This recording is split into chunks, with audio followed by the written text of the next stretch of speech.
سلامونه دوستانو د پښتو لایب لایبرری چینل معلوماتي ویډیو ته ښه راغلاست.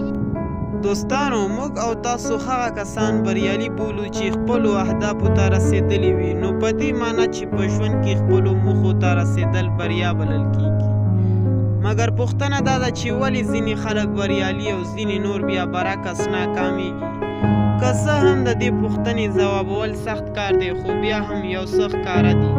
هغه دا چې ځینې ځانګړنې بریالي خلک له ناکامو کسانو بیلوي. راځئ چې د نړۍ د ځینو کامیابو اشخاصو په اړه درته ووایو. لاینل میسي د ارجنټاین د فوټبال ملي لوبډلې نامتو لوبغاړی دی.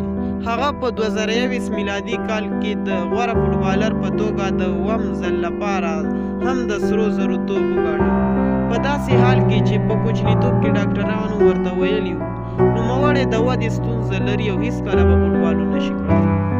ایډیسن د برق یعنې برېښنا اختراع کوونکی دی او د ټوله نړۍ د هغه له برکته رڼا لري.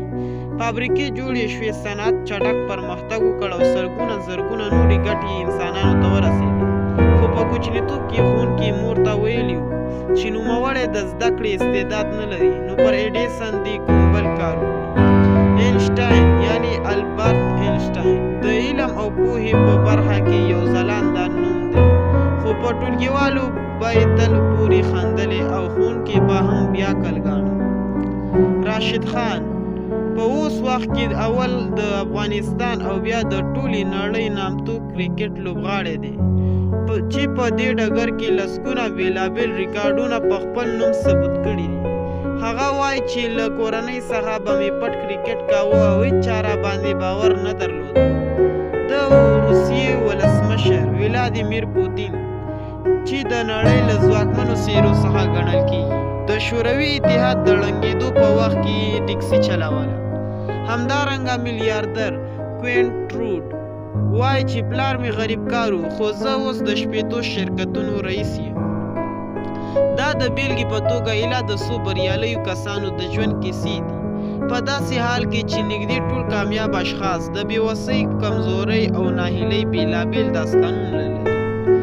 له دې بیلګو څخه زموږ موخه دا وه چې تاسو خپلو وړتیاو ته متوجه کړو او پر دې مو وپوهوو چې دې ټولو اشخاصو کومو ځانګړتیاوې لرلې چې له ننګونو سره بیا هم بریالي شول.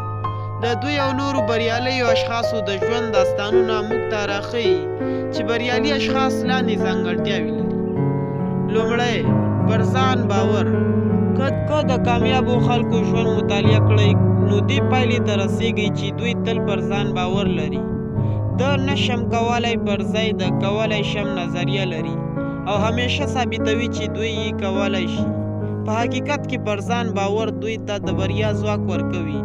نو که تاسو هم غواړئ تر بریا ورسیږئ نو لومړی پر ځان باور پیدا کړئ. نمبر 2، خواري. همدارنګه که ټول بریالي اشخاص سخته خواري کوي او پښتانه هم وایي چې بې زحمته راحت نشته، هر څه تقدیر ته مه سپارئ، تدبیر او هڅه هم کوئ. نو د دویمې لارښوونې په توګه به ووایو چې د خپلو اهدافو لاسته راوړلو لپاره زحمت وباسئ. نمبر 3، له کار سره مینه، یعنې له خپل مسلک سره مینه. د بریالیو خلکو د بلې ځانګړنې په توګه ویلی شو چې دوی تل له خپل کار سره مینه لري او همدا مینه دوی ته په خپل مسلک کې د بریا چانس زیاتوي. نو تاسو هم له خپل مسلک او کار سره مینه ولرئ. نمبر 4، د نورو خبرې. زموږ او ستاسو اکثریت خلک له دې کبله وروسته پاتې چې وایي خلک به څه وایي. دا هغه فکر دی چې تاسو له خپلو موخو لرې ساتي.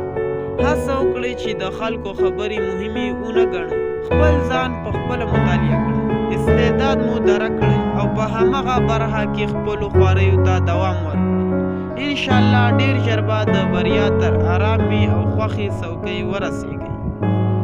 دوستانو که دا ویډیو مو خوښه شوې وي نو ضرور یو لایک ورکړئ او چینل در سره سبسکرایب کړئ. تر بلې ویډیو مو د لوی الله په امان.